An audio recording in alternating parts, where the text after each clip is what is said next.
Gentlemen, welcome to this Berkeley County Board of Education this Tuesday, March 10th, 2020.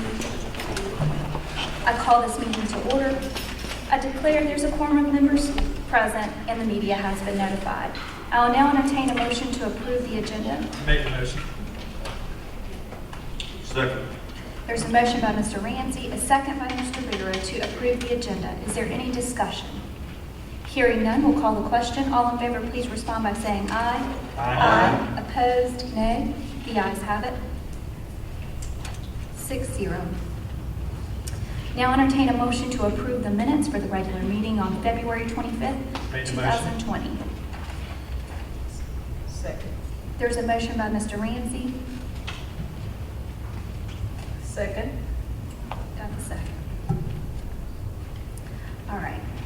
Any discussion? Hearing none, we'll call the question. All in favor, please respond by saying aye. Aye. Opposed, nay. The ayes have it, 6-0. Now entertain a motion to enter into executive session. Make the motion. Second. There's a motion by Mr. Ramsey, a second by Ms. Bradley. To enter into executive session, the stated purpose of executive session is the discussion of pending employment matters and one student expulsion appeal. Is there any further discussion? Hearing none, we'll call the question. All in favor, please respond by saying aye. Aye. Opposed, nay. The ayes have it, 6-0. We are now in executive session.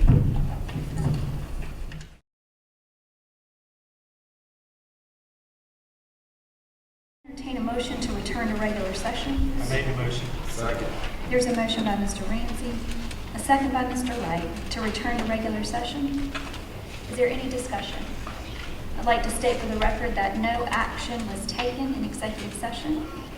Without further discussion, we'll call the question. All in favor, please respond by saying aye. Aye. Opposed, nay. The ayes have it. We're in regular session.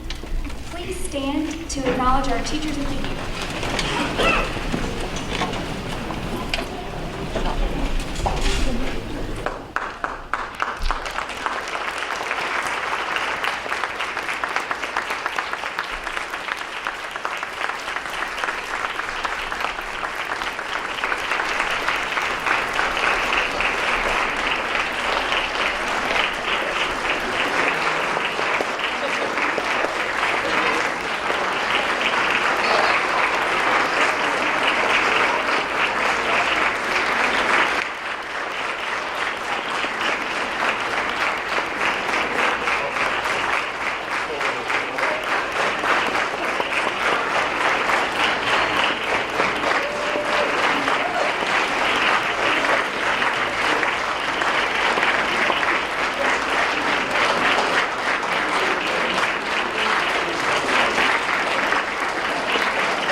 One really big thunderous applause so that everybody gets to hear the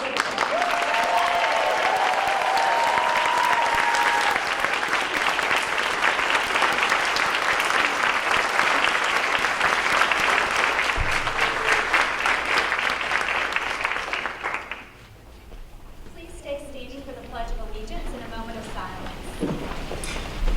I pledge allegiance to the flag of the United States of America and to the republic for which it stands, one nation, under God, indivisible, with liberty and justice for all.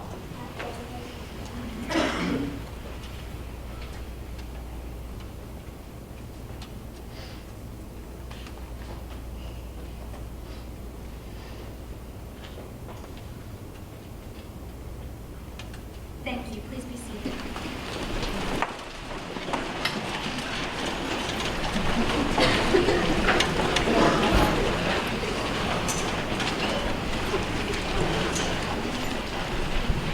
Welcome to our 2020 Teachers of the Year. This is truly the board's favorite meeting of the year.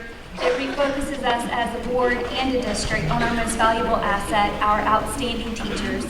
I always get a little choked up as there are several of you I know personally who taught my children, and I know your heart to serve children. Each of you are selected because you share a passion for innovative education and you're committed to supporting our students as they develop valuable work and life skills. So simply put, congratulations, we love you, and we're so proud that you're part of the Berkeley County School District family. We're now going to kick off with Dr. Wolf and start there's going to be lots of clapping and lots of handshaking, so I hope you brought your hand sanitizer. Try to be, don't touch your face. But tonight really is our opportunity to celebrate you, and it really kicks off about a month of celebration as we will have a teacher forum induction and the Teacher of the Year breakfast where we get to continually celebrate your accomplishments for innovative education. So we're excited to meet you tonight and start building that relationship. So I'm going to pass it to Dr. Wolf to start our recognitions. Madam Chair, Dr. Ingram, members of the board, and all of our guests in the audience. I am so very excited this evening to introduce and honor our newly elected Teachers of the Year. We thank each of you for truly being innovators and teachers of the heart. You are the best, the brightest teachers in our district. I will tell you that it was a really hard selection. Principals, we have such amazing folks that are in this group. So tonight we are here to honor you. That being said, we're going to ask our board members to please come down.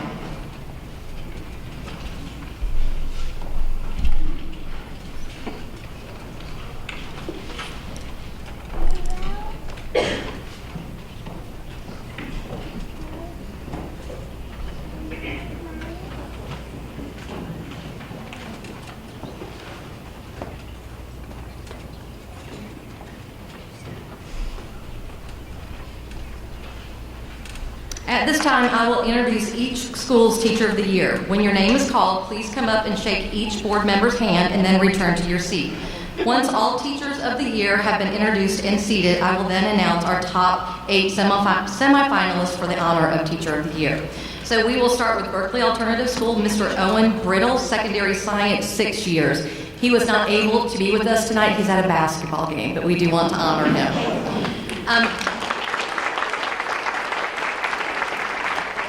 Berkeley Elementary School, Miss Kaylee Vinson, early childhood, 10 years of experience. Berkeley High School, Miss Crystal Peace, physical education, 11 years of experience.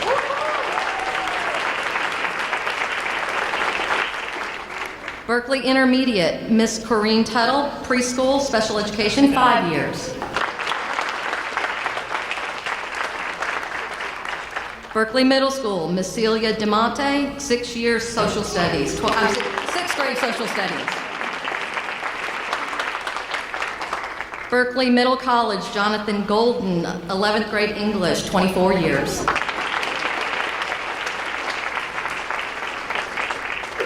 Boulder Bluff, Miss Heather Easterlin, early childhood, 3 years. Bowen's Corner, Stephanie Dickerson, 3rd grade, ELA, 28 years. Cainhoy Elementary, Ashley Eilig, media specialist, 6 years. Cane Bay Elementary, Anna Brewster, 3rd grade, gifted and talented, 3 years. Cane Bay High, Jenna Oliver, dance education, 12 years. Cane Bay Middle, Katie Sineth, 5th grade math, 5 years. College Park Elementary, Judy Rainey, multi-age 1st and 2nd grade, 39 years. College Park Middle, Jared Crosby, 7th grade science, 3 years. Cross Elementary School, Maurice Lawrence, music teacher, 7 years. Cross High School, Marion Smith, secondary business, 22 years. Daniel Island, Stephanie Donnelly, 3rd grade ELA, 21 years.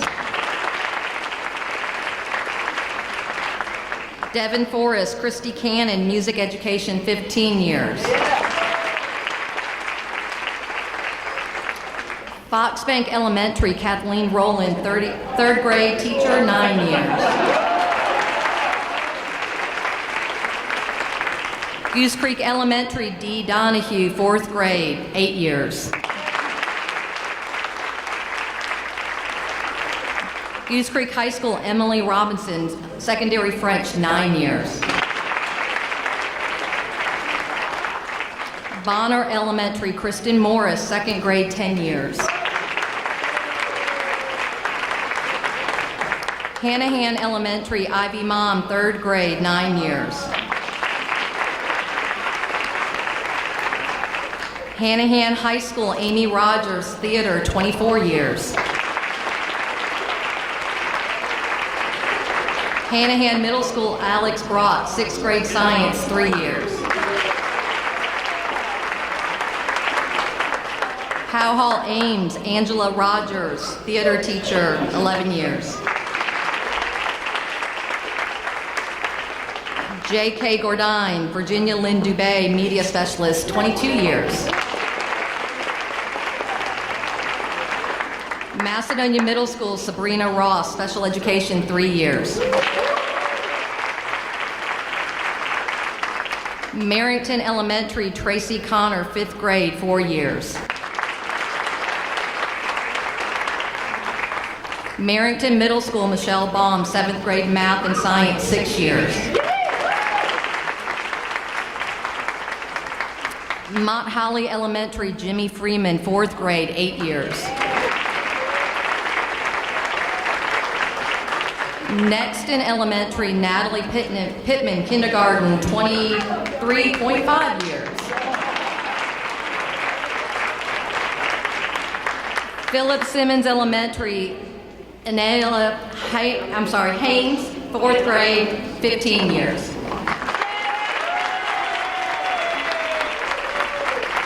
Philip Simmons High, Taylor South, ELA and theater, 5.5 years. Philip Simmons Middle, Suzette Core, 7th grade ELA, social studies, 4 years. Sangaree Elementary, Allie Little, 1st grade, 10 years.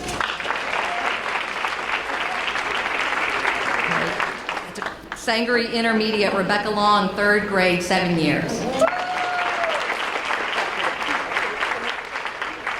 Sangaree Middle, Michelle Norwood, 7th grade science, 20 years.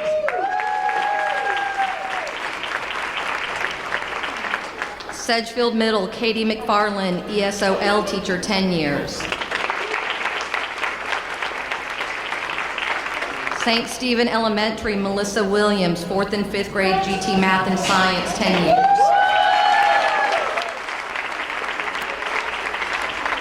St. Stephen Middle, Nicole Whitfield, 8th grade, Earth Science, 6 years.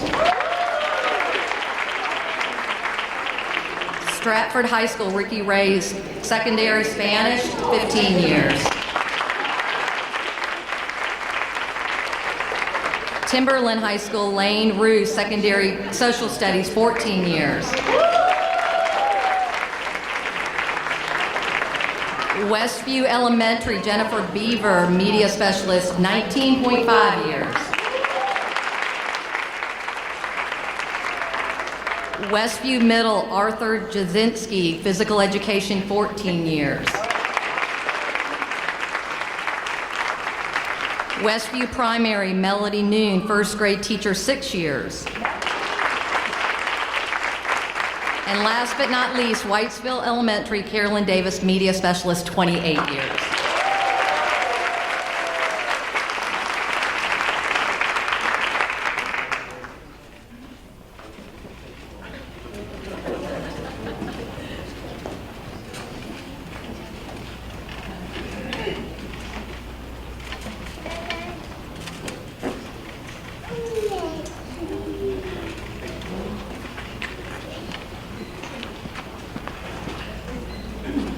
So So let's give all these outstanding teachers another round of applause.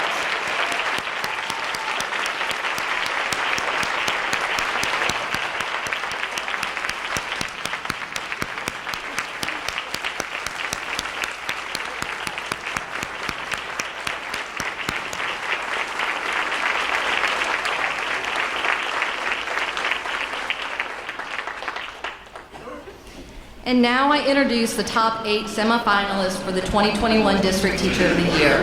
Our District Teacher of the Year selection committee carefully and anonymously reviewed all Teacher of the Year applications.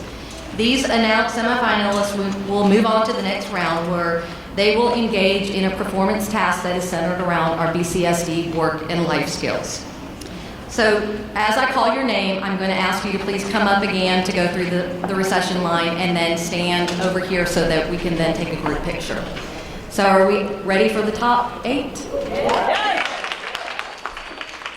In alphabetical order. Not by school. Christy Cannon, Devon Forest Elementary.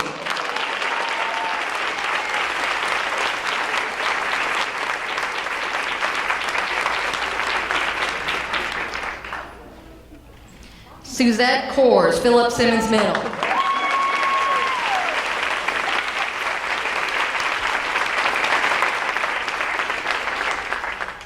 Jared Crosby, College Park Middle.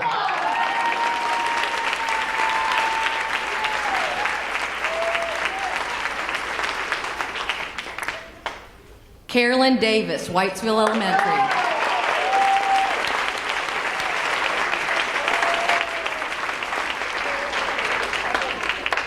Dee Donahue, Goose Creek Elementary.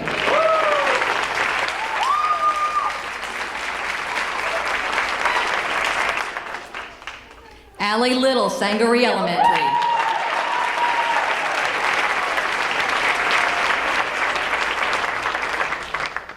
Judy Rainey, College Park Elementary.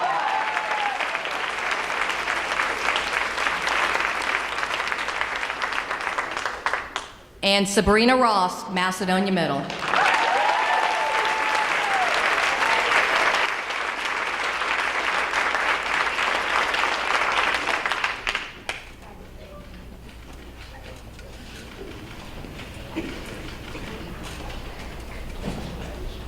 Thank you to all of our administrators, family, and special guests who came out to help us celebrate the Teacher of the Year this evening. We look forward to continuing the celebrations and recognition at our Teacher Forum induction ceremony on March 27th at Freedom Church. Have a great evening. Let's congratulate them one more time.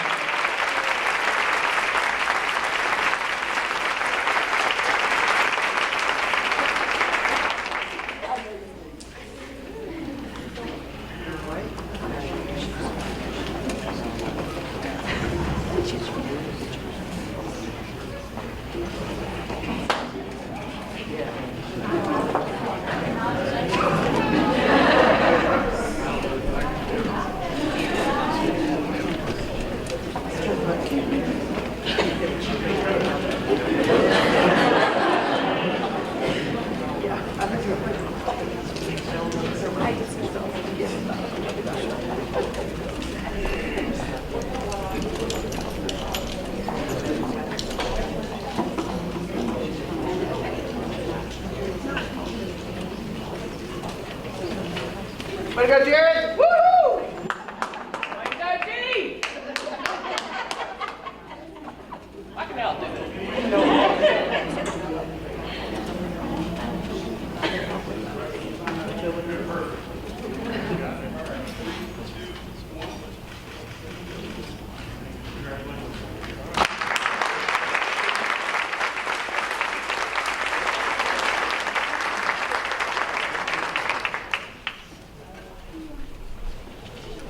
If you came just for Teacher of the Year, we would love for you to stay, but please don't feel obligated to stay. Please go do something more fun than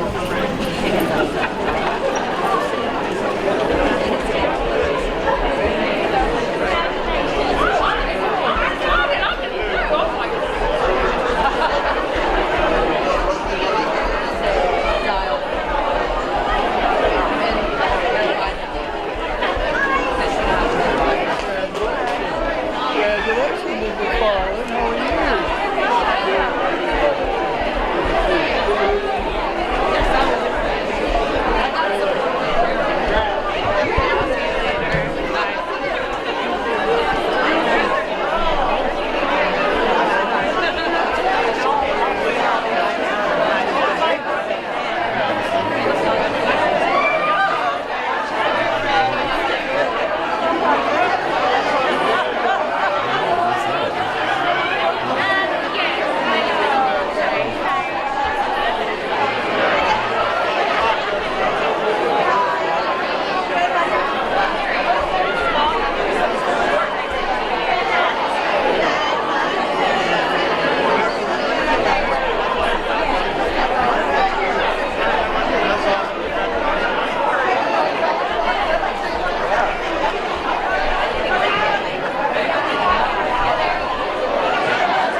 The next motion is also a celebration.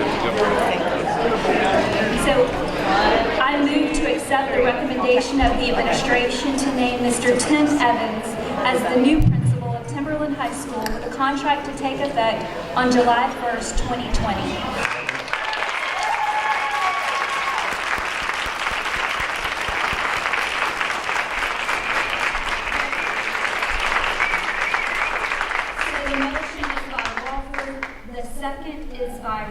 Is there any discussion? I've told Mr. Evans, get on hiring that football coach. Got things to do at Timberland High School. All in favor, please respond by saying aye. Aye. Opposed, nay. The ayes have it. Congratulations, Mr. Evans.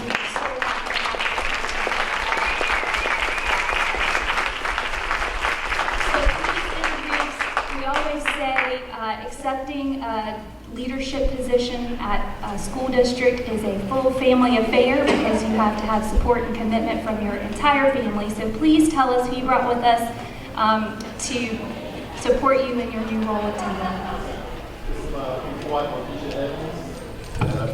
Stand up. We're going to take some pictures too now. Photo op.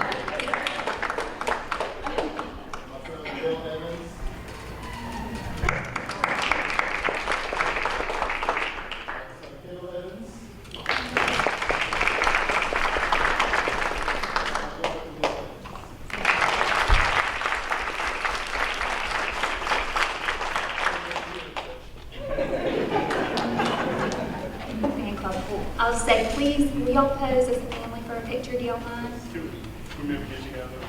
Yeah.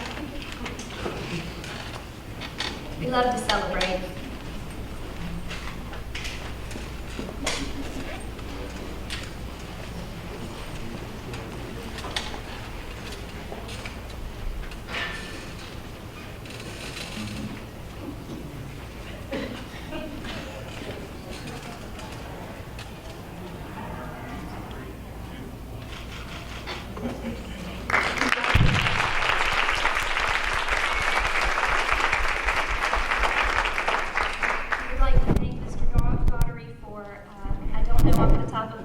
Years of service, many years of service to Timberland High School. We appreciate you very much. Good luck in your retirement. I'm sure we're going to celebrate retirements as well. But thank you for your work at Timberland High School. And thank you for giving us notice. We had lots of time to hire someone and get them ready to go. So congratulations to Timberland. We are very excited.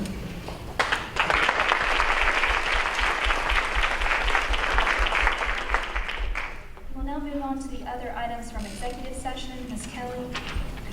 Madam Chair, I'd like to make the motion to accept the recommendation of the administration to approve that formal complaint and report of the breach of contract for 2 teachers to be sent to the State Board of Education to ask that appropriate action be taken against the employee for unprofessional conduct as discussed during executive session.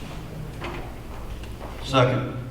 There's a motion by Ms. Kelly, a second by Mr. Vero, to approve the recommendation of the administration for formal complaint and report of breach of contract for 2 teachers to be sent to the State Board of Education to ask that appropriate action be taken against the employees for unprofessional conduct as discussed in the executive session. Is there any further discussion? Hearing none, we'll call the question. All in favor, please respond by saying aye. Aye. Opposed, nay. The ayes have it. Motion carries. Ms. Conner. Madam Chairman, I make a motion to accept the recommendation of the administration to approve 64.3 additional teacher allocations for the 2019-2020 school year to ensure that all students have a highly certified teacher. Second. There's a motion by Ms. Condor, a second by Mr. Ramsey, to accept the recommendation of the administration to approve 64.3 additional teacher allocations. That's for the 2021 school year? Yeah, I would say I'm sorry. it's 2021. It's 2021. That's all Teacher right. allocations for the 2020-2021 school year to ensure all students have a highly certified teacher. I do appreciate the administration working in advance for allocations so we can take allocations to recruitment fair, and teacher and principals will know who they can hire or how many allocations they're looking for. This is not all of the allocations. This is a conservative estimate, but we wanted to go ahead and get the hiring process moving so we will have the chance for the most qualified candidates. So I know it's not easy. It's like being a fortune teller to try to predict, but we were almost exactly on the money with our last year projections. So we feel confident about the 64.3. Is there any additional discussion? I'd like to make a notation, Madam Chair, that these allocations are basically based upon increased enrollment and will be mostly funded by the state of South Carolina. Thank you, Mr. Vero. Hearing no other discussion, we'll call the question. All in favor, please respond by saying aye. Aye. Opposed, nay. The ayes have it, 7-0. Last action from executive session, I will hear a motion for the expulsion appeal of student number 1. Madam Chair, I move that we accept the appeal of student number 1 and have student number 1 to be returned back to his home school under strict probation, please. Second. There's a motion by Mr. Wright and a second to Ms. Condor. Is there any additional discussion? The motion is to return student number 1 to the home school on strict probation. Hearing no discussion, we'll call the question. All in favor, please respond by saying aye. Aye. Opposed, nay. The ayes have it, 7-0.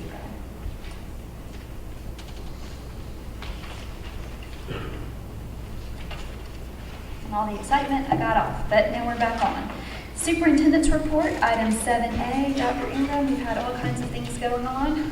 So, Thank you, Madam Chair, and members of the audience, staff members, board members. I do want to take this time to thank the Cane Bay community stakeholders who have joined us at our recent board meetings. I want you to know that each comment, question, and concern that has been shared at our board meetings or with my staff by email, phone, or social media has been discussed and carefully considered. We have heard your request to verify the addresses of those living in the Cane Bay attendance zone. And I want you to know that our team will be verifying addresses during the March enrollment period. Additionally, I have asked my staff to work with me to verify all addresses in the Cane Bay school attendance zones. We will be updating the facts sheet to include address verification information as soon as it's finalized. I know that this has not been easy for Cane Bay, and we all know that this plan is a temporary solution to manage the continued growth in your area. It remains our priority to build schools to ensure continued academic success across the district. So thank you. Also, I want to thank very much the Teacher Forum for providing refreshments in honor of our Teachers of the Year. And again, congratulations to all of our teachers, not just the Teachers of the Year, but all of our teachers for their hard work and dedication. I'd like to congratulate the Goose Creek Lady Gators for capturing their second consecutive 5A basketball title.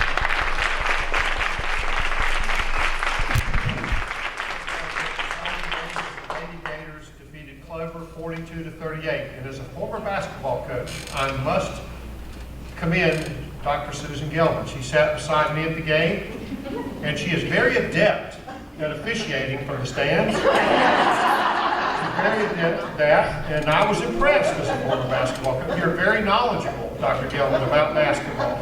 And I had Sue on one side and you on the other, and it's quite an experience for me. Almost more entertaining than the game itself. But congratulations to the Lady Gators. And the Clover team was very gracious, class act. They were good to our kids. The superintendent, Dr. Sheila Quinn, and I spoke afterwards, just, class act all the way. And they're very young, so I'm sure they'll be competing. We'll see them again next year, probably. I did attend the STEM Festival at the Fairgrounds in Ladson on Saturday morning. Thanks to Sonia Addison Stewart and Kelly Wolf for attending as well. We had numerous student groups from several schools participating. It was fun to visit and see the collaboration with our area businesses and schools. This morning I spoke with the Moncks Corner Kiwanis Club to tell them about our 21st century initiatives, and they were certainly impressed with the progress we've been making. Last Saturday night, Sue and I attended one of our favorite events. It's become one of our favorite events, the Miss Hanahan pageant. It's become, like I said, one of our favorites, and I would like to congratulate senior Grayson Driggers for being named Miss Hanahan High for 2020. And of course, we have our Cane Bay High, our job fair from 9 to 2 this Saturday at Cane Bay High School. Did I have the hours right? 9 to 2? 12. 12 to 2? 9 to 12, I'm sorry. Got the 2 in there, but not the 1. I was an English major. 9 to 12. Not so bad making a mistake, Dr. Whitley. I make them publicly. Hopefully, all of you can join us for the ribbon cutting and open house for the Center for Academics and Innovation before our next board meeting on March 24th. That's at the old boardroom. I think you'll be really impressed with the transformation that's occurred over there, and we'll open that facility or dedicate that facility at 4:30 prior to the board meeting at 5:30. So hopefully you can come. We are monitoring the coronavirus closely. It's not a local effort. I just want folks to know that. The South Carolina Department of Education sent out a memo to superintendents, and they are participating with DHEC in providing bi-weekly COVID-19 updates. And it's developed an internal working group that's collaborating with other state leaders to develop guidance in the event that the impact of the virus worsens. So I'm reading what they sent us. And I'm sure many of you have already heard these things. Wash hands with soap and water, 20 seconds.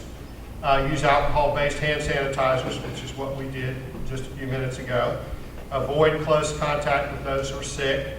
Cover our coughs and sneezes with tissue or cough into the elbow. Clean frequently touched surfaces using detergent and water. Encourage staff or students who are sick to stay home unless they're seeking medical care.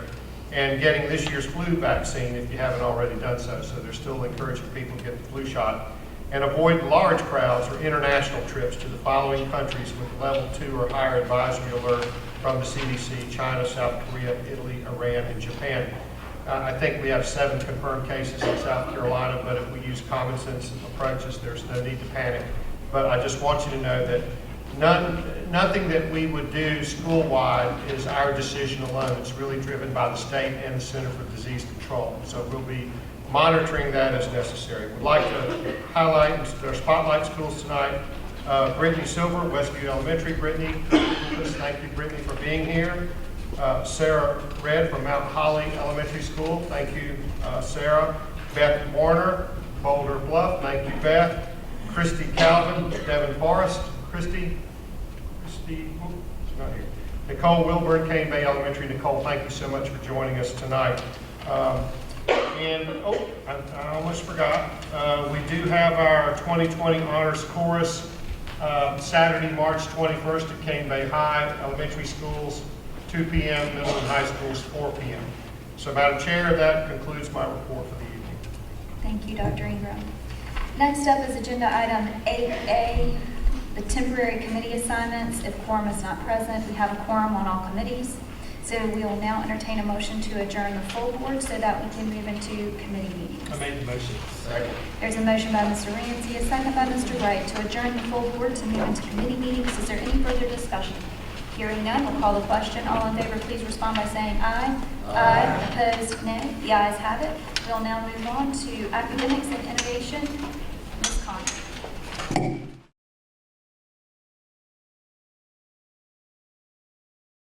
Thank you, Madam Chairman.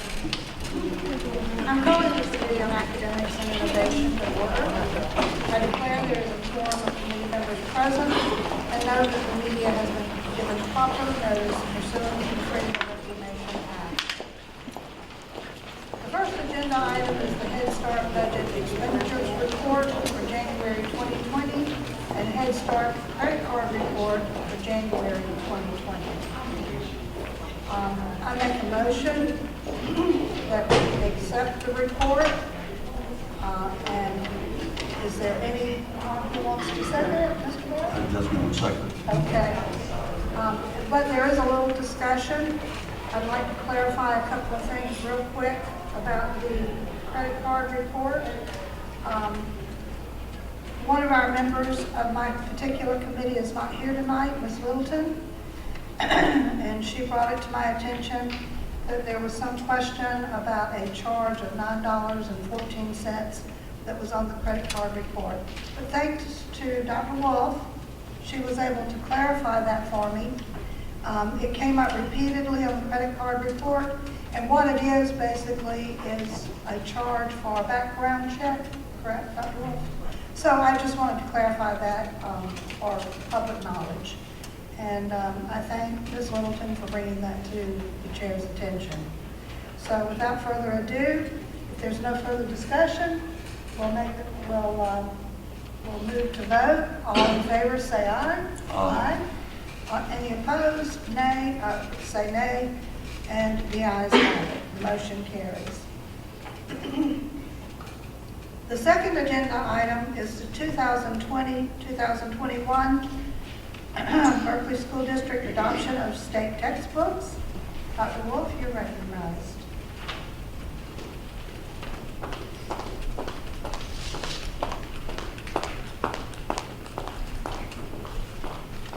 Chair Condor, Dr. Ingram, members of the board. According to South Carolina Code 59-3130, the State Department provides a list of uniform textbooks that are state adopted and free to every public school. These texts are vetted at the state level to ensure alignment to state standards. A committee of BCSD teachers then reviews the options. From there, each school reviews the materials and casts a vote according to grade span and course options.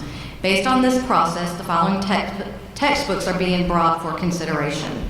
CTE Mechatronics Industrial Maintenance 2nd Edition, 3rd grade Social Studies World Geography, Geography Studies Weekly World Regions, Grade 4 U.S.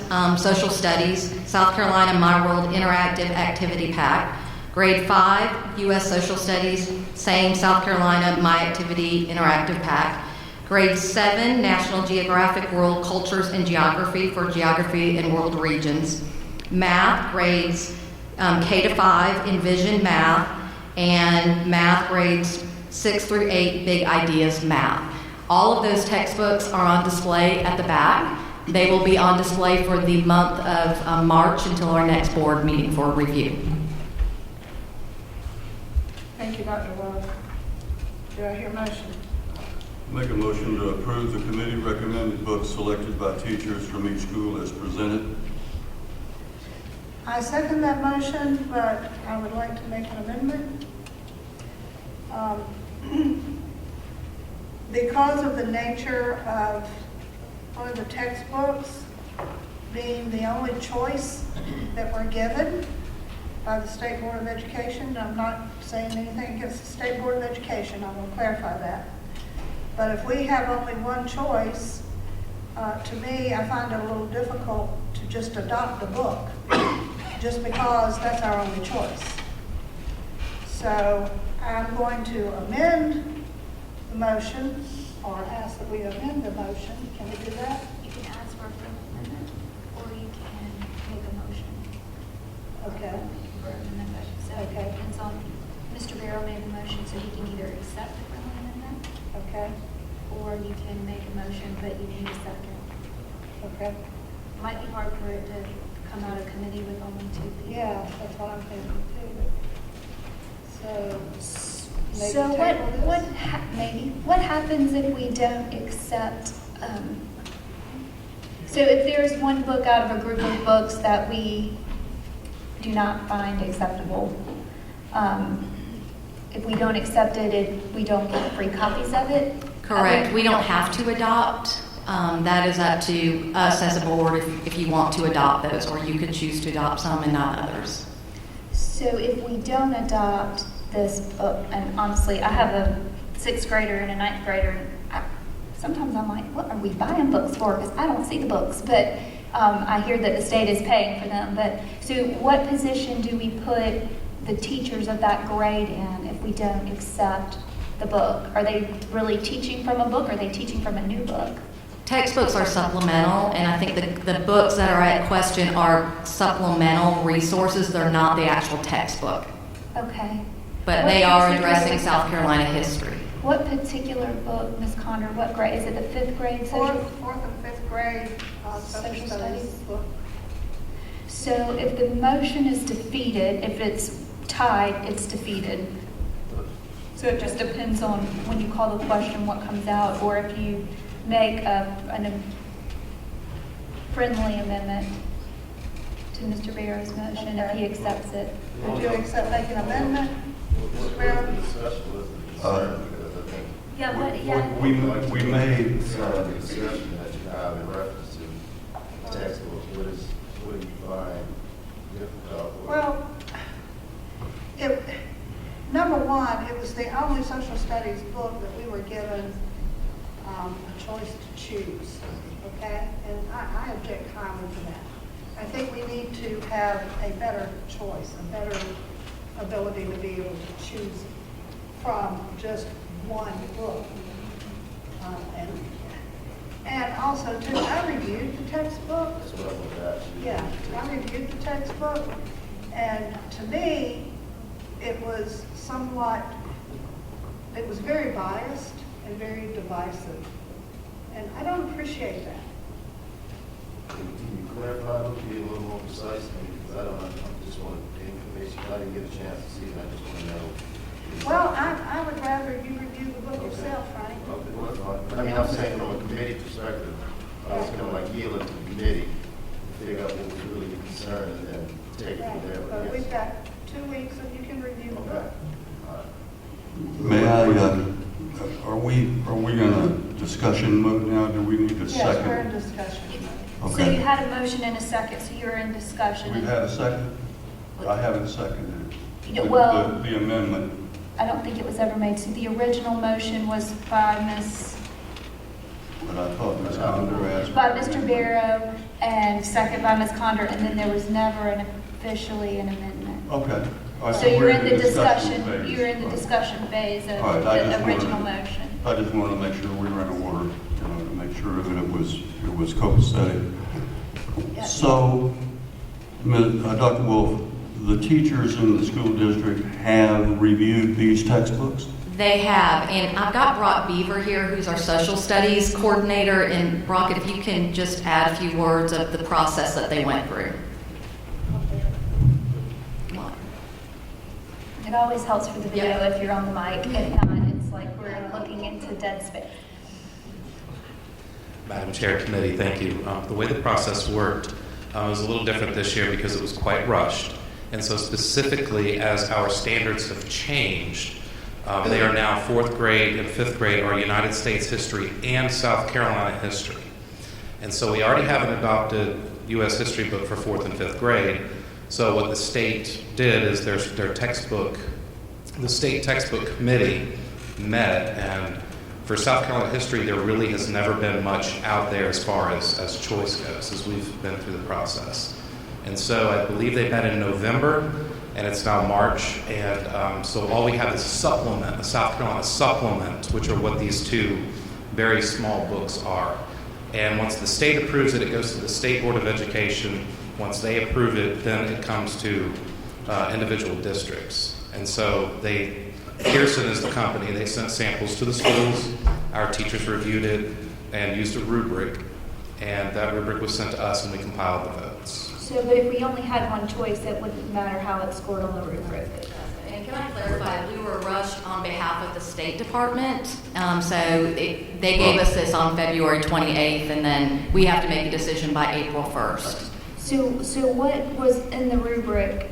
Do we know how this book scored in the rubric? Did teachers think it was a good resource? They did. I could speak specifically with the rubrics, and if you wanted to review them, we do have those on record.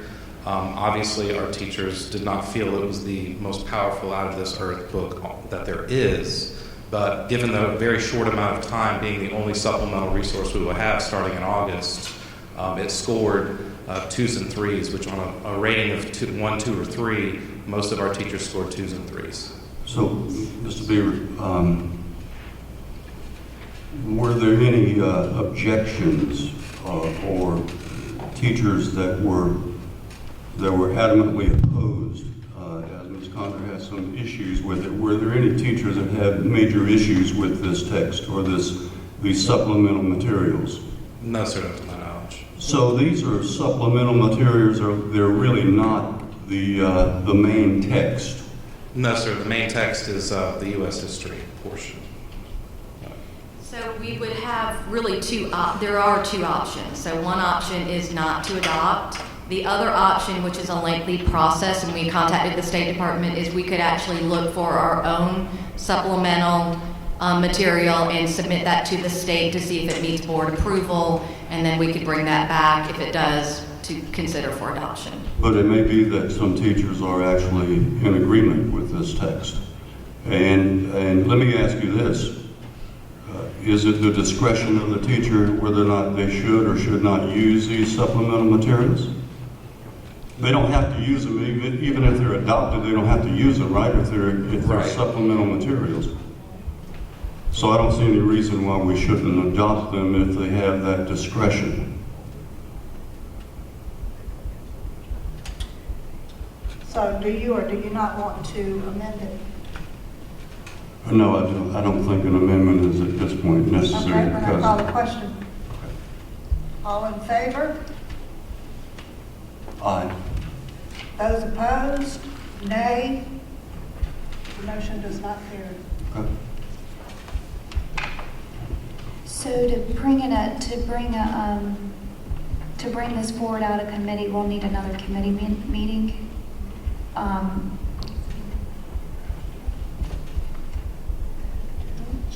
To meet the state deadline. We're going to have to do one anyway to meet a state deadline. We will.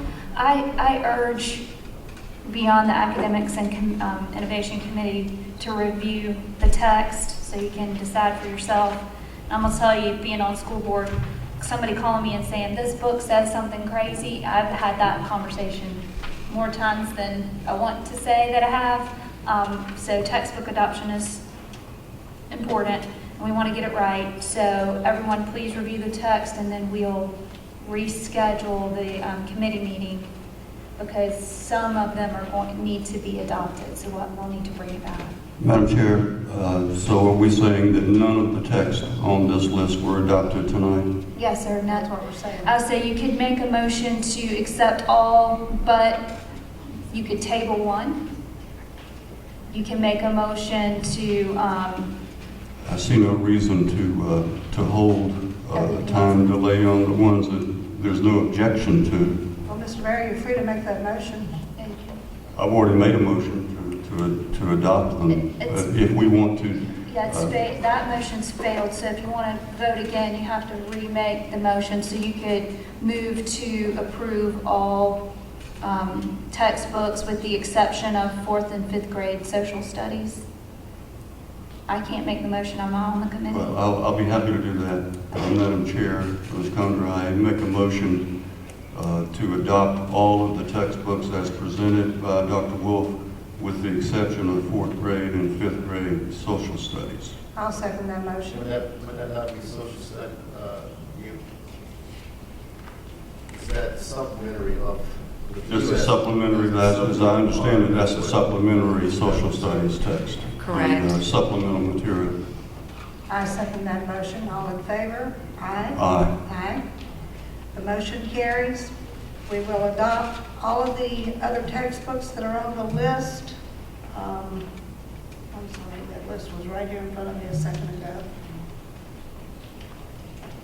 So those can come to the full board out of committee, and then the other will need another committee hearing on. Exactly. Got it. Well, I wanted to name one, but I can't find my list. We're keeping things dicey for you over there, Lacey. Okay, the motion carries. Yeah, it's only one that you're not going to, that's the supplementary 4th and 5th grade. Except for the 4th and 5th grade social studies book. Okay, the third agenda item is the proposed dates for middle and high school summer programs. Dr. Wolf, you are again recognized, and this is the second reading.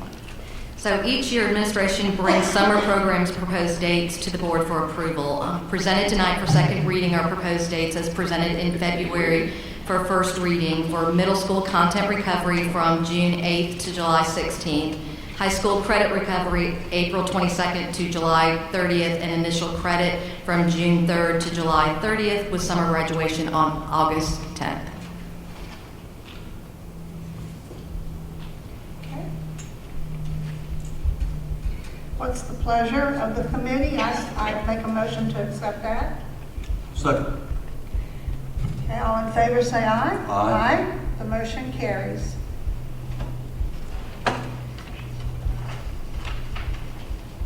Fourth agenda item.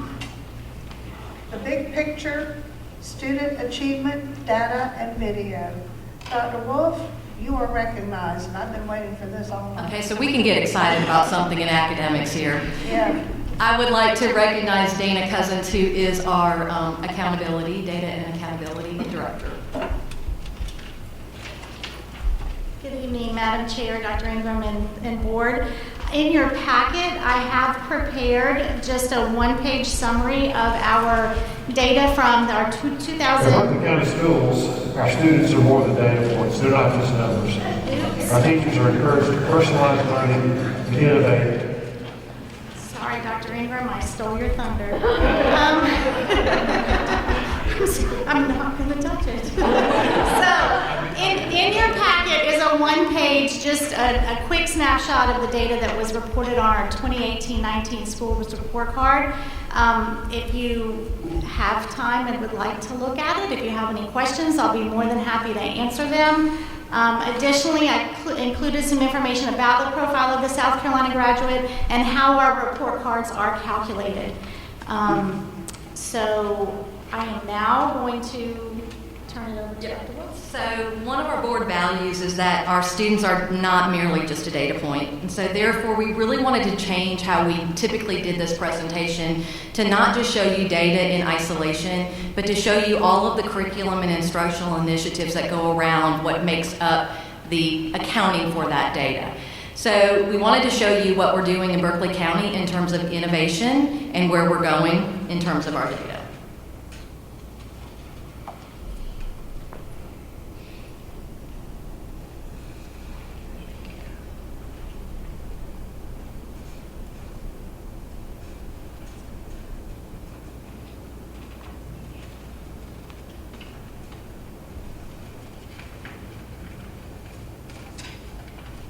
At Berkeley County Schools, our students are more than data points. They're not just numbers. Our teachers are encouraged to personalize learning and innovate in the classrooms as they prepare our children for their life after school. We're unleashing the power and potential of education. Our vision is to create a future that we dare to imagine and make a positive difference. While we understand the role of standardized testing, such mandated tests will not be the only way children in Berkeley County are measured. With innovative learning practices, our children are soaring in the classroom and benefiting from new opportunities offered through the arts, STEAM, multi-age classrooms, and competency-based grading. Berkeley County School District is breaking out of the traditional mold. Lessons are memorable, but don't take our word for it. Let's look at the numbers.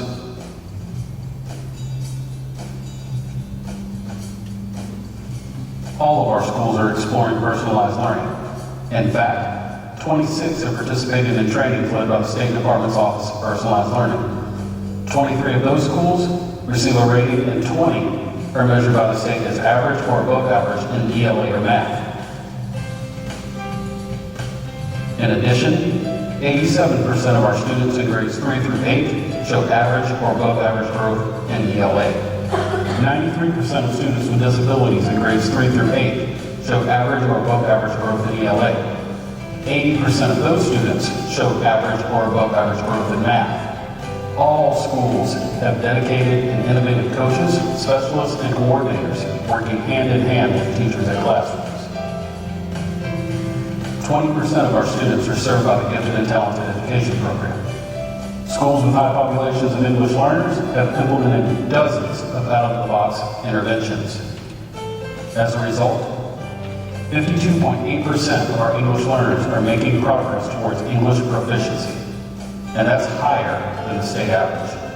While we don't want to dwell on test scores, it should be known that our students score higher than the state average in science, social studies, biology, reading, writing, algebra, and English. Years ago, we made one-to-one technology a priority. In addition to classroom innovation, we believe every student in our school district having a Chromebook plays a role in the success of our students. At Berkeley County School District, we are not teaching to the test. We are preparing our students with valuable work and life skills. Every day, our students are challenged in ways to help them learn what they need to be successful. From adaptability and critical thinking to resilience and collaboration, our students are getting what they need for college, the workforce, the military, and whatever finds them after graduation. Our graduation rate is higher than the state average at 82.6%. And we have more than 700 students enrolled in CTE courses. More than 400 of those CTE students earn national or state credentials. More than 70% of our students graduate career or college ready. Activities and assessments that empower teachers and encourage children to create, share, and collaborate in real-world context will continue to positively impact that percentage.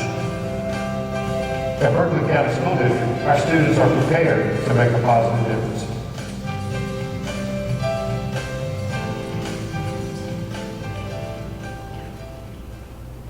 So 26 schools trained in personalized learning in less than a year has made a tremendous amount of impact. Our principals encourage and our teachers encourage to innovate. We can't thank you enough because that's the vision that you gave us to be able to take to our schools. This video will be made available to you so that you can use it in public showing so that we can show everyone the great things that are going on in Berkeley County. Thank you, Dr. Wolf. I want to also thank, so you'll know, the sketch artist was our Cane Bay High teacher, Brian Levalier. That's what I was getting ready to ask. Whose talent was that? That was amazing. Our art teacher. That was really good. Awesome. Thank y'all so much.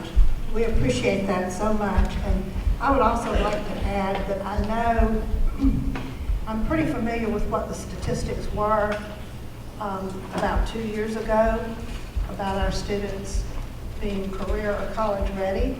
And it fell in the 33 to 35% range. I think it was somewhere around 34% of our students were not college or career ready. And to see this, 70% now are, and that's like within a year's time. That means we're moving the dial. And hopefully, within the next couple of years, we'll see a much stronger increase in our students being college or career ready. Thank y'all so much. And just real briefly, I had the privilege of going out to Westview Elementary, and it was an amazing experience just seeing what the educators and what the schools were doing as far as with the personalized learning. And I would want to say for the record, for the public record, for anyone who's interested, is personalized learning is not just a buzzword, that it's actually more of a culture and a different way of going about educating our children. And it's also something that is not happening everywhere. It is, Berkeley County School District is being unique and is being cutting edge, and our educators are being cutting edge. And it's something that I fully support and as this board supports. But just a little bit of research and a little bit of investigation of checking out exactly what personalized learning is. And I think everyone will get as excited about it as I am. Thank you. Thank you again, Dr. Wolf. Thank y'all. Dr. Wolf, I had a question for you, if you don't mind. I'm looking at a pretty significant decrease in the SAT score from 18 to 19, 62 points. And I'm not pointing that out to throw stones, but I'm going to ask a question. Do we still have the SAT prep coursework as a option for our children to take this SAT prep so that they can be more prepared for it? Not that the teachers aren't doing a good job in preparation and teaching the coursework, but I wonder if the kid are the students that are actually taking the SAT qualified to take it with specific coursework that is mandatory in order for them to be ready to take it, because we used to do that. That's question A. And question B is, again, do we have the SAT prep? We still do SAT prep, but I will tell you our focus has been on deeper learning throughout the years so that you're not cramming in and doing test prep in 2 weeks. It truly is about getting folks to more deeper learning and transfer of that knowledge. Dana and I talked a lot about variability in those SAT scores because we do see that from year to year and ensuring the right kids are taking that test. And I don't know, Dana, if you want to, and it is a choice. Right. Do you have any information on the state average of Or the SAT? Dana can Because get that we for have us. data based upon our county as it relates to the state in other areas, but I don't see that on the ACT or the SAT. And I'm not saying that our students aren't learning. All I'm saying is judgmentally, a lot of people look at those scores and they base their opinion of our educational system on those scores. So if there's anything we can do to increase those scores, I'm all in. But I do think that a 62-point decrease in 1 year is significant. I think the other thing too is there are a lot of colleges that are moving away from the ACT and SAT, so there hasn't been a big focus on the ACT and SAT. That is a trend we're seeing. Yes, thank you, Dr. Wolf.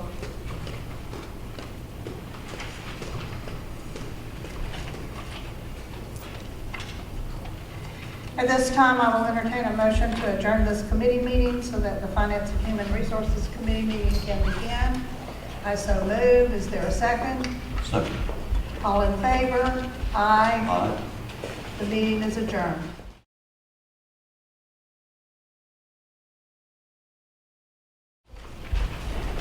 I'm calling the Committee on Finance and Human Resources to order. I declare there is a quorum of committee members present and note that the media has been given proper notice pursuant to the Freedom of Information Act. Agenda item number 1 is out-of-state travel. Ashley Smith, you are recognized.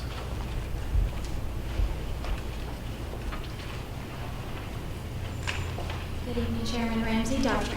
Ingram, and board members. Administration is requesting approval of out-of-state travel as presented. What is the pleasure of the committee? Mr. Chair, I move to approve the out-of-state travel request as presented by administration. Second. Second. Ms. Bradley? How to second? All those in favor, respond by saying aye. Aye. All those against? The ayes have it, voted 3-0. Our second agenda item is IFB 557-19-20, Berkeley High School Select Roof Replacement/Repairs. Ashley Smith, you are recognized again. Thank you. For the next two items, I would like to invite Marcy Abrahamson to the podium to join me to discuss these two items.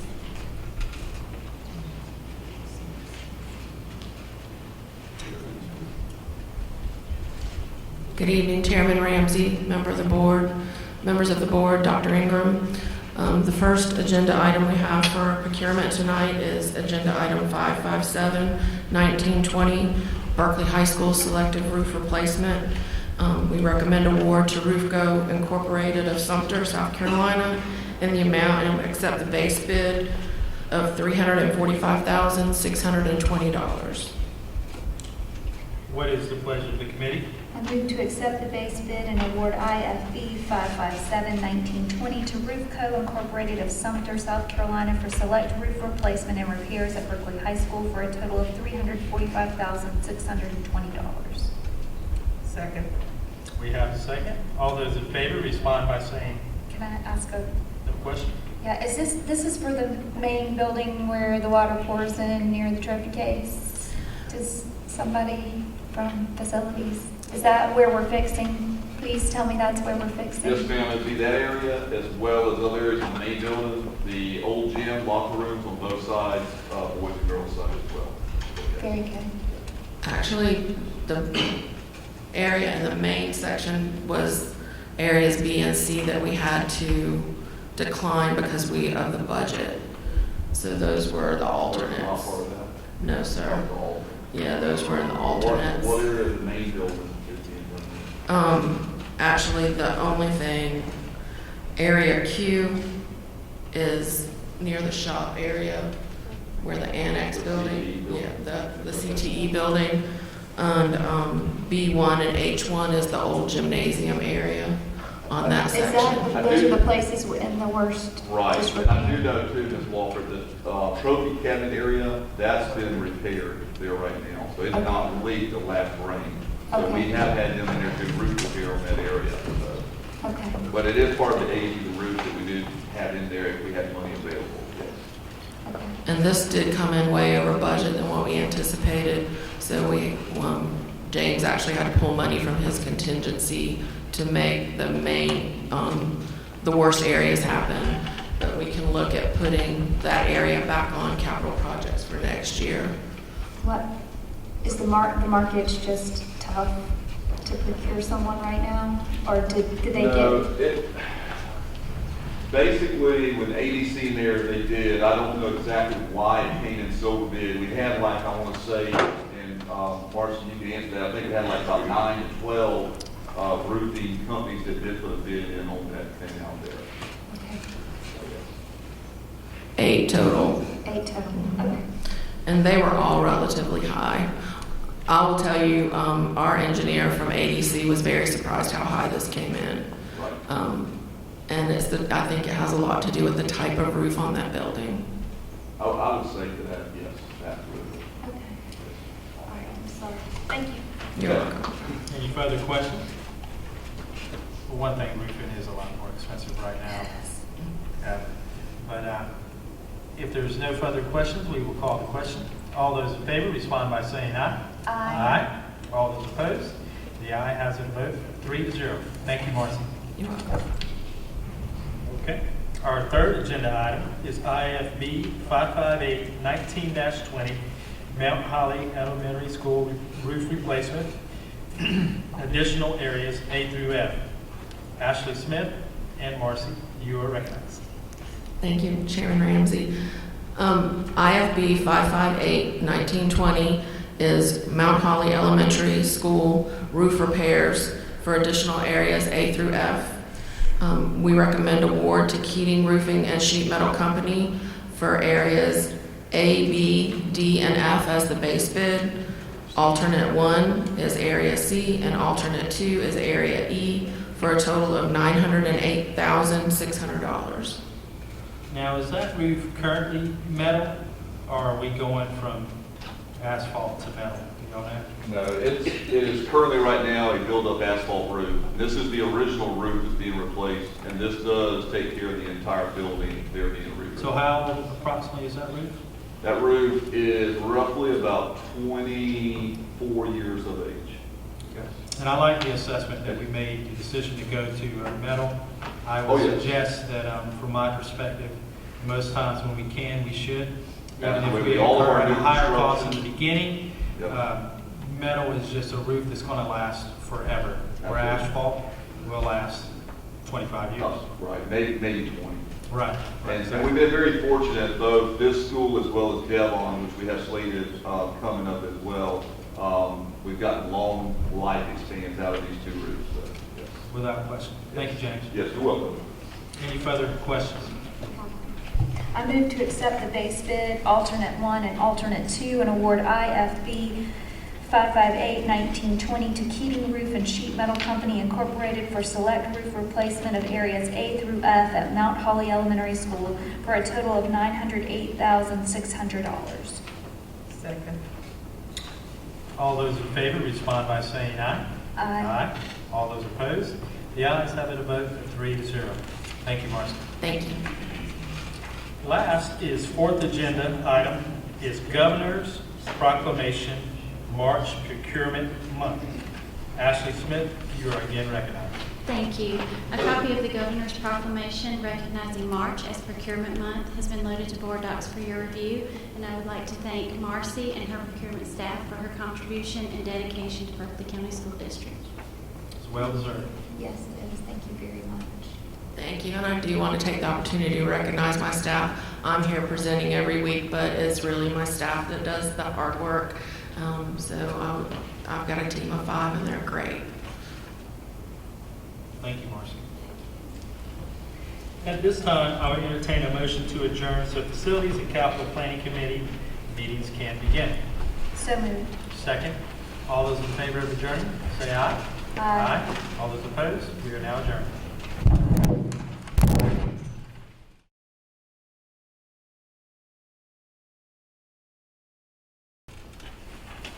I am calling the Committee on Facilities and Capital Planning to order. I declare there is a quorum of committee members present, and note that the media has been given proper notice pursuant to the Freedom of Information Act. First agenda item tonight is approval of purchase-sale agreement between Berkeley County School District and Carnes Crossroad Development. Dr. Ingram, you are recognized. Yes, I would like to recognize Brett Galloway to discuss the sale of, or proposed sale of a plot of land for our next school.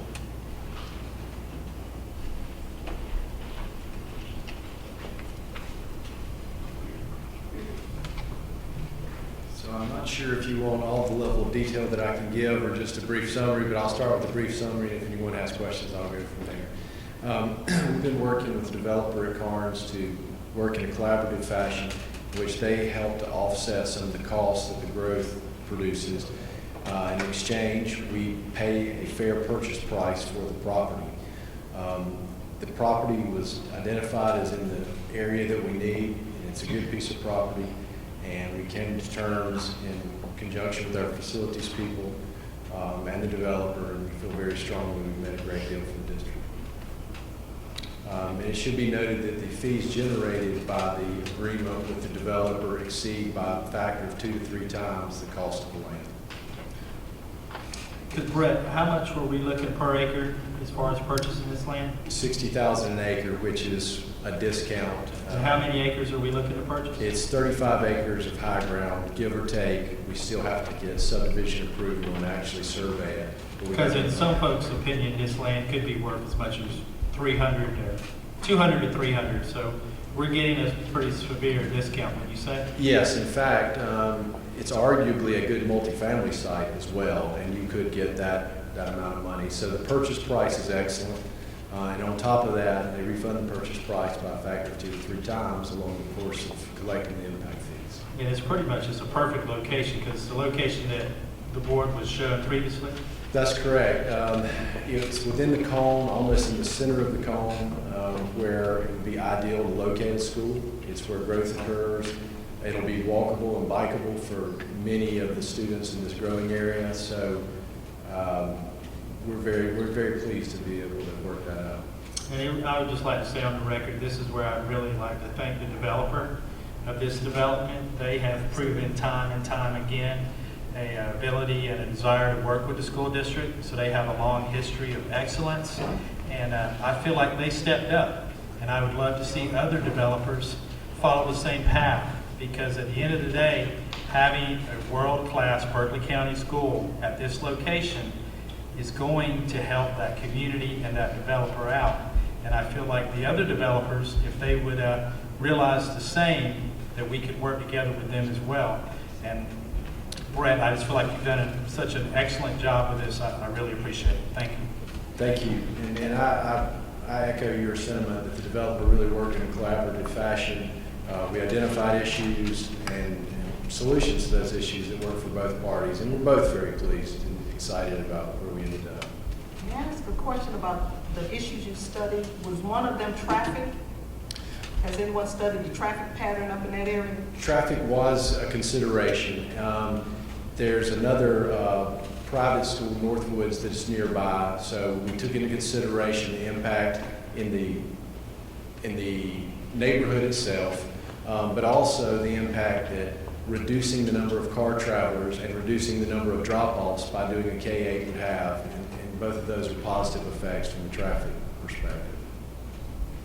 So right now, I believe the town of Somerville, maybe Goose Creek, has a traffic officer there on North, the Christian Academy side. With us on the opposite side, is that a possibility for us using that same traffic officer, a light? I have something to add to that. I don't think there's an officer there anymore because they put in that stoplight.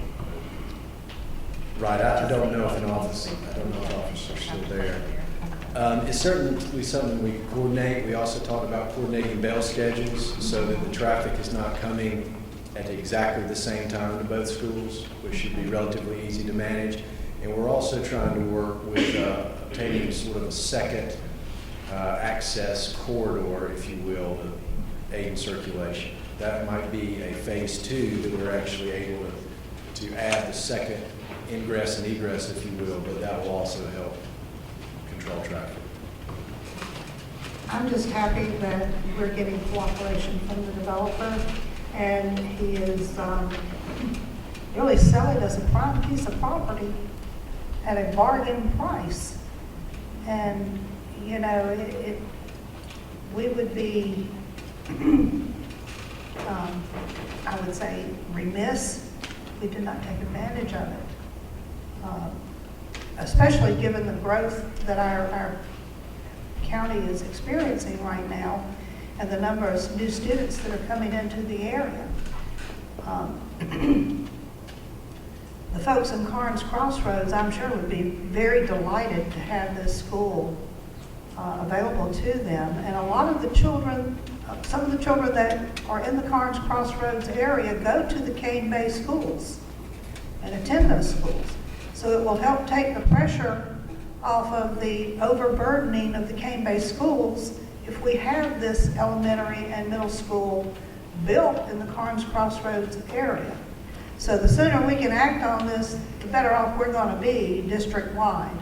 And like I said, it's in a prime location. It's right across, isn't it, from the hospital, the new hospital? It is. It's right. In that area. Set a little bit deeper in, away from right. 176, but yes. Right. In fact, the second egress would eventually connect with the Roper egress, right. and there'd be a traffic signal. And I understand that the ingress and egress is really being highly taken into consideration, and the issues of traffic are really being focused upon. So I'm really impressed with this. We're excited. If you look at where a school should be in terms of the data, there aren't a lot of options. And so to find the site and work out good terms right in the middle of that cone is So that's Thank you. Thank you. Brett, this is for elementary school, correct? East Bend Innovation is a K through 8. It's going to be K-8. Okay, very good. So just to ask a question, I'm sure you're correct. What's the average cost per acre in that particular area over there? You say we're getting a great deal at $60,000 an acre. Right. I am the wrong guy to ask that question because I can talk for a long time about that. You know, the reality is the value of land is a function of what you can do with that land. This land could be used as multifamily land, which arguably could have a value of $300,000 an acre. From the assessor's office of Berkeley County, I would say it would be reasonable that they would consider that land, like I said, worth $200,000 to $300,000 per acre. So the developer would never, ever sell this land at this price other than wanting to be a good partner and a good steward with the school district. So it's, without question, it's from a spirit of them understanding that that school is going to benefit them. Sounds like a win-win, huh? Oh, it's insanely. So let me ask you a question, Rick, because it says the budget source is for twofold, capital funds and legal settlement funds. Do you have any idea what the breakdown of this $2.1 million would be from the capital fund? I don't have that ratio. I can certainly obtain and provide it. You know that?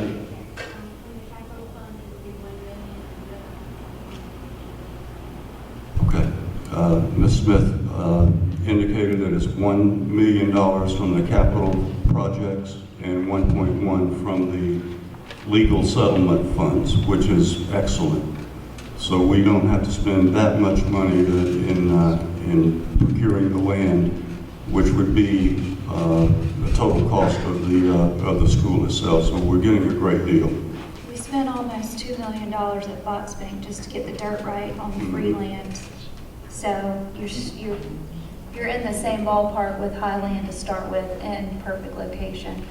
I'd also like to know, we like to say things for the public. This is all discussion that could have happened in executive session because it is a negotiation of a contract. This board works really hard to be transparent to our communities.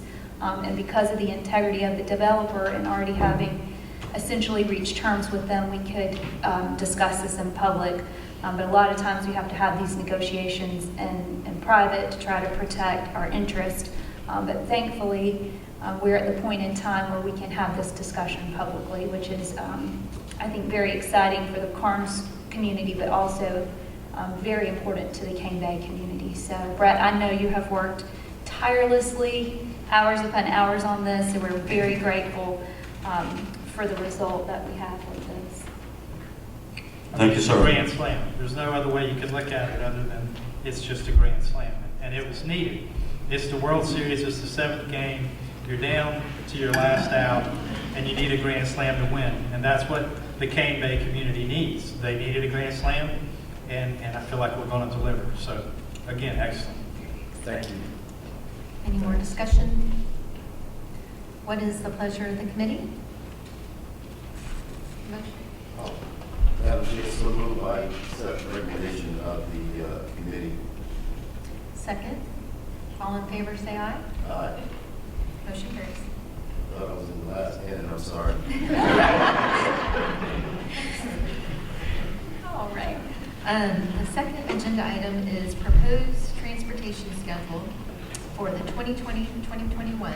Mr. Jackson, you're recognized. We love the most exciting people last. Hopefully it's very informative and not too exciting. Good evening, Madam Chair, Dr. Ingram, members of the board. And December 10th, the December 10th board meeting, the board approved the administration to work with a consultant in order to assess the operations of the transportation department and its operations, its efficiency, and make recommendations for improvement.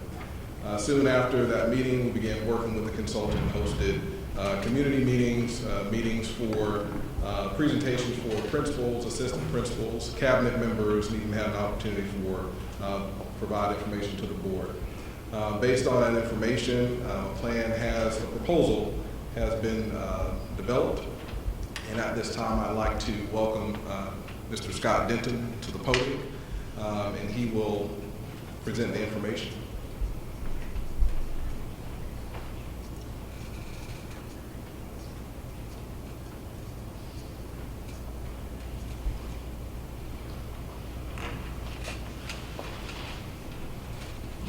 Thank you, Mr. Jackson, board members, Madam Chair, Dr. Ingram. Good to be with you this evening. I have a colleague here, Harold Bowyer. He helped a lot with this presentation along with Mr. Terry. I recognize him from transportation. We worked with him quite a bit to develop what we're going to present tonight. I'll jump right into the presentation because it takes a little while to go through this, and I think setting the stage for and I don't have all the time reading from this distance, so bear with me. Set the stage for what operations are like currently, and then, of course, working our way into what we recommend.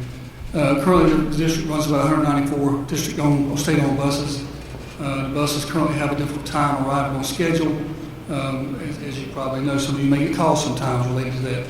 And so that's part of our work, was to try to figure out a way to help with that.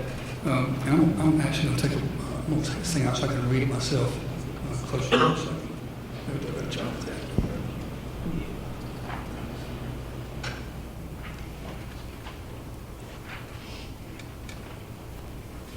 And so students have some wait times at schools, both morning and particularly in the afternoon when kids are waiting to go home because buses are late arriving or maybe doubled up. Breakfast programs do require buses to arrive 15 to 30 minutes before bell time. Keep in mind these are all things that are currently happening. Middle and high school students and some middle and elementary school students do ride together. It's a very efficient way to run transportation, and of course we're recommending that continues.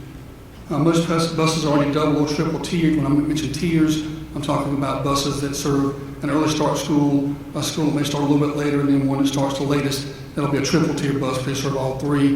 And of course, some routes are too long to do that, so they may only serve two schools, and that would be a double tier system. If I reference that during my presentation, that's what I'm talking about. The current bell times result in longer routes on second and third tier. The main reason for that is because when you have service territories like high schools at the very end, which are middle schools also have pretty large service territories, it takes longer to run those routes. So that's the reason that some of the longer routes are on second tier, because your middle schools currently are in the middle of the actual bell time structure. Most schools currently have a similar start time. I say similar, we'll get into that in a little while about what that means. They're not all exactly the same. We'll be making a recommendation about that. Of course, we use double routing or coverage routing when drivers are short, and of course we're short on drivers almost every day.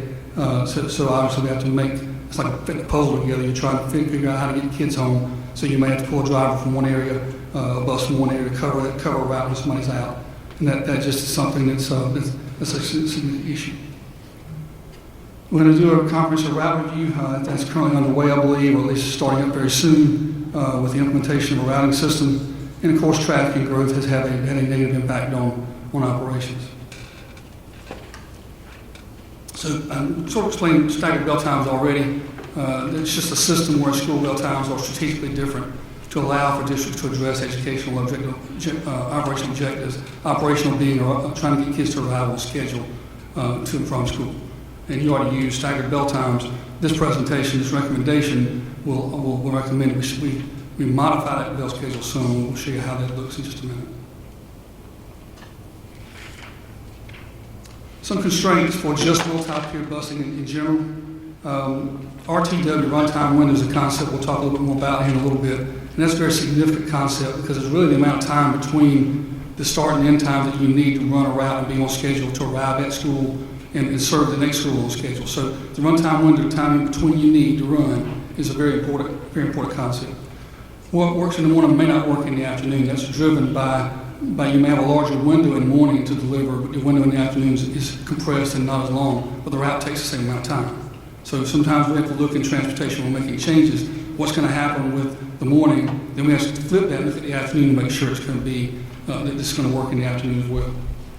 I say time and distance is constant. Distance certainly is constant. And what I mean by time is constant is that given the traffic patterns you have here, they're pretty much the same at the same time every day.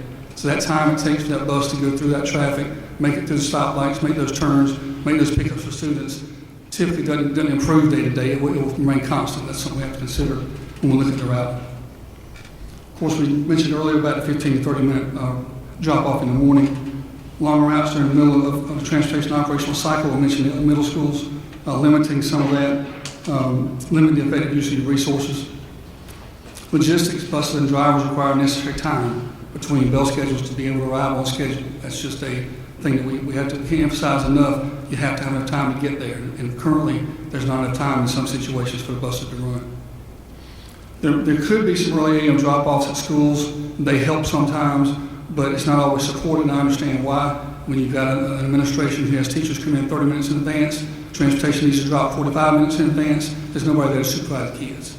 So that's an issue that every district has to deal with, particularly if you have to start manipulating bell arrival times so that buses can drop off early. Double runs may be used to ensure the system works, and double runs, what I mean by that is that a bus would run, pick up a group of students, drop them off at the campus 30 minutes prior, go back out, pick up a second run for that very same school, and then drop those students again. Typically, those double runs are used for very close to campus stops. So you wouldn't send it back out on a long route. They would be going to an apartment complex, picking up 20, 30, 40 kids, and running right back. And usually those are pretty close to what campus looks like.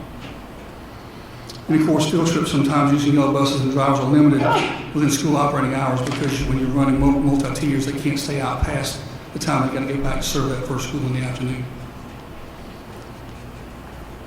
All right, so let's take a brief look at the bell times. Current earliest start time is 8:45. Earliest dismissal time is 3:45, and 9 o'clock 4:05 is the latest. And your longest bell schedule currently is 7 hours and 5 minutes. The shortest is 6 hours and 50 minutes. And we'll explain why that makes a difference here as we go through the three different levels of schools. Middle schools, you got a 7:40 start time is the earliest, and 2:35 is the latest. You got an 8:45 a.m. start time, 3:45 dismissal, and of course 7 hours and 5 minutes is the longest. 6 hours and 50 minutes, it would be the shortest bell time. And if the elementary is a little bit more variation, 7:30 to 2, 7:30 being the earliest, 2 o'clock being the latest, earliest dismissal, both start time and dismissal time would be 7:30 to 2, as I restate. And then the latest start time is 7:50. The latest dismissal time is 2:45. So you can see that those times are quite far apart in some cases. 7 hours and 7 hours flat is the longest bell time, and 6 hours and 30 minutes is the shortest bell time. Now, how do we really address some of the issues that you have with late arriving buses? And I think the objectives will hit on this. Of course, we want to ensure the buses arrive on time. I think we're going to have to standardize instructional time by grade level, which is what we just looked at. If there's a variation between some schools being in for 6 hours and 30 minutes versus 6 hours and 50 minutes, that's 20 minutes that transportation could be running that the schools are actually in session. And so looking at what those standard times need to look like, and if that's something that the district can adopt, that will certainly help transportation with compressing the amount of time that kids are in school down to a standard amount of time, and then allowing those buses to run during that period. So the maximum time between bell schedules allows for on-time delivery, of course, keeping all groupings of schools on the same schedule as much as possible. That's an objective we have. Minimizing any pickups prior to 6 a.m., especially for elementary students, is very important. And providing options that can be implemented successfully within the current operational constraints is the final objective. And if we can do all these things, we think you can be pretty successful with a change. So how do you meet those objectives? Well, we talked about RTW runtime window earlier. We want to maximize that amount of time in between bell schedules such that buses have the maximum amount of time to run and arrive on schedule. We're going to implement routing software, which is already purchased by the district, and Mr. Terry is currently working to have that routing software implemented, and that will then result in redesign of routes to make sure the routes are running to their maximum efficiency. We're going to use GPS to validate actual versus planned routes on the buses. And it'll also ensure accurate payroll, which is going to help you some with perhaps your cost and transportation. It'll provide accurate route arrival and departure time information for schools and parents, and we'll even look at the use of student ID technology to provide student rider information in real time. But I think the second GPS rule is very important, providing accurate route, arrival, and departure time information for schools and for parents. That will be a big thing because currently, I think what you do now is you send out a note, some type of note system to notify parents. GPS can be used to notify parents electronically. So there's not a human factor in that. You're using the GPS data to be able to notify parents. You have to get your routes right first. So you can't put the cart before the horse. You have to get routes right first, and then you have to look at your GPS possibilities with with notifying parents. But hopefully that route review is going to be completed sometime this spring. And I'm not sure all routes will be looked at, but certainly that's the goal, try to look at as many as possible. So the runtime window we talked about, I won't belabor the point on this, but basically it's the amount of time it takes for buses to run routes, which includes several of the components. You can read those. It's very important. The greater the runtime window, the more likely the buses are going to be able to arrive on schedule. All right, so potential changes to bell schedules for 2021. Option 1, and all these options will be the same regarding standardizing length of day.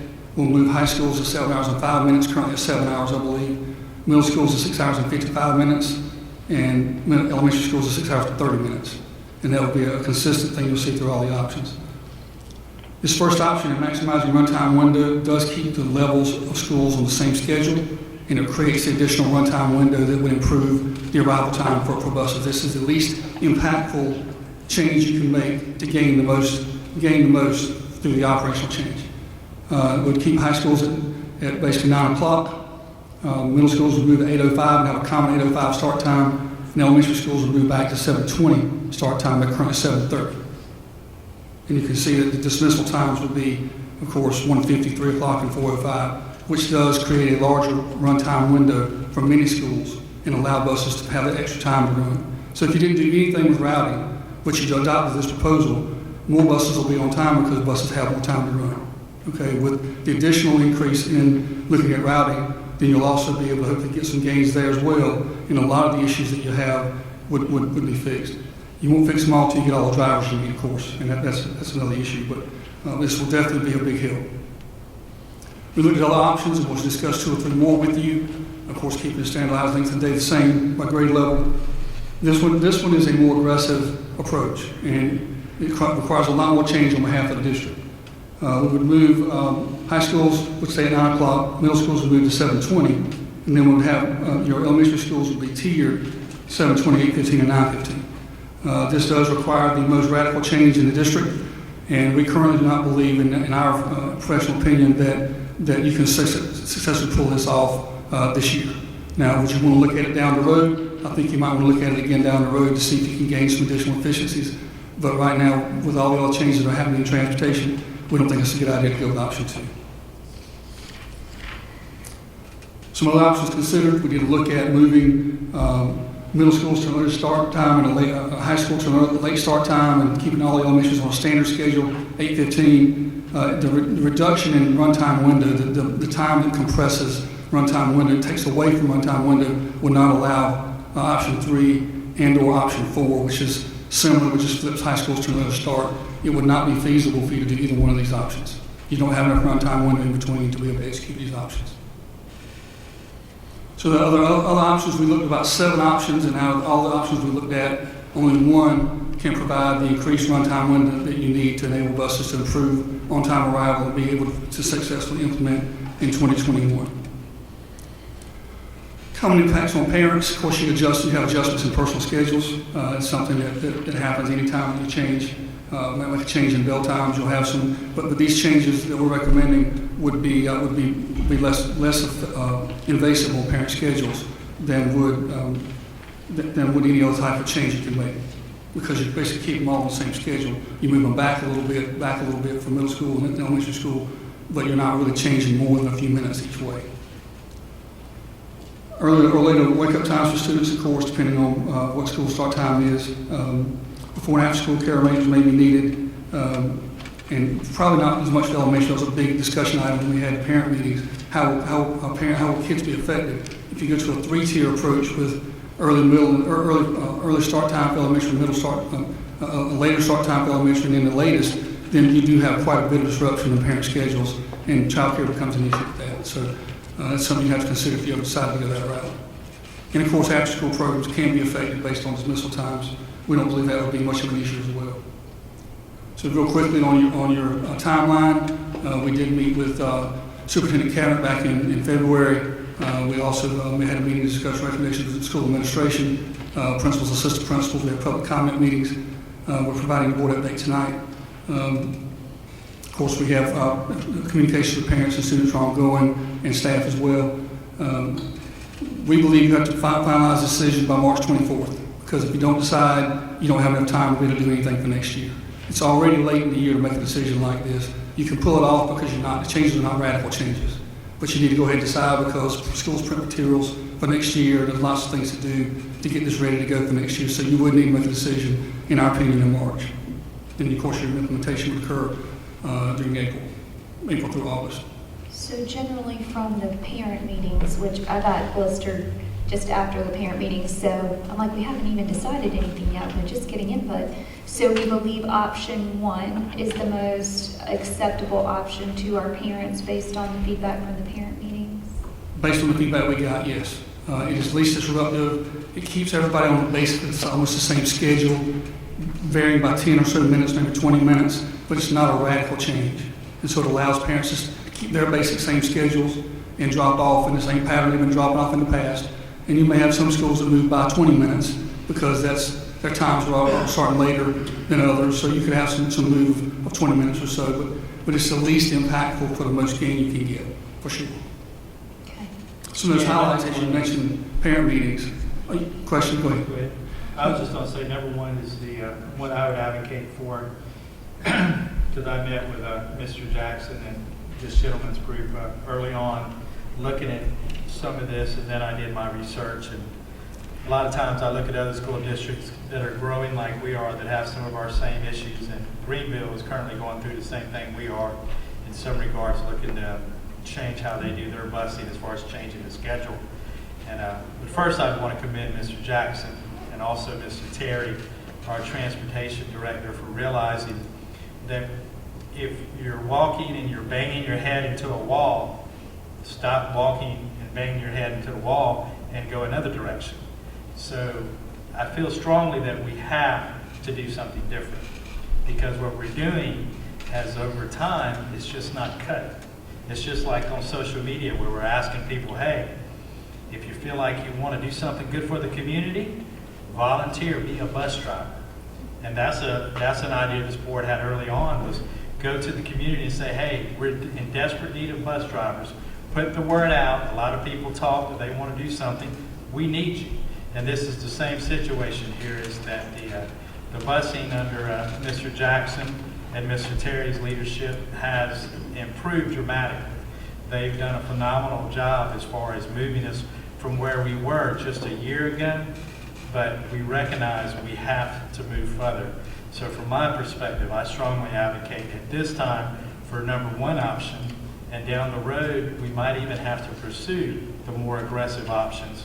But right now, with our community, and like Chairman Walford was saying, it seems our community is strong for option number 1. Thank you. So we'll go ahead and skip down the recommendation, because that's what we recommend. We are recommending option 1. It is, as I said before, it's the least amount of change you can make for the biggest bang right now. And it will have an immediate impact on your arrival times for next year when you implement this. It's not going to fix everything, but it is a good step forward. And I think if you do nothing, you're in for an even increased period of unhappiness from parents and from administrators about buses being late. So I'll take questions if you have. That was one of my questions with the administration, is kind of what feedback are you getting from them? There's more option 1 feedback, like principals? Yes, ma'am. The parents, the community members, administrators, they would like to opt for the less aggressive change. And as Mr. Denton said, option 1 is less aggressive, less intrusive, but also provides a lot of bang for a buck. And I would like to just reiterate what Mr. Denton said earlier. This is one component of change in the transportation department. It will not fix everything, but we are implementing a new software system, establishing more efficient routing, and also working on our personnel matters. Scott, if I could ask you a question. You come with a wealth of experience, and you ran a transportation system larger than ours, actually, I think, in Durham. And in your opinion, as fast as we're growing, eventually we're probably going to have to do something more aggressive than this step, but this is a good first step. Because you and I talked. I mean, do you think later down the road we're really going to be pushed into a more aggressive tiered system, don't you think? I think it's inevitable. It'll happen that way.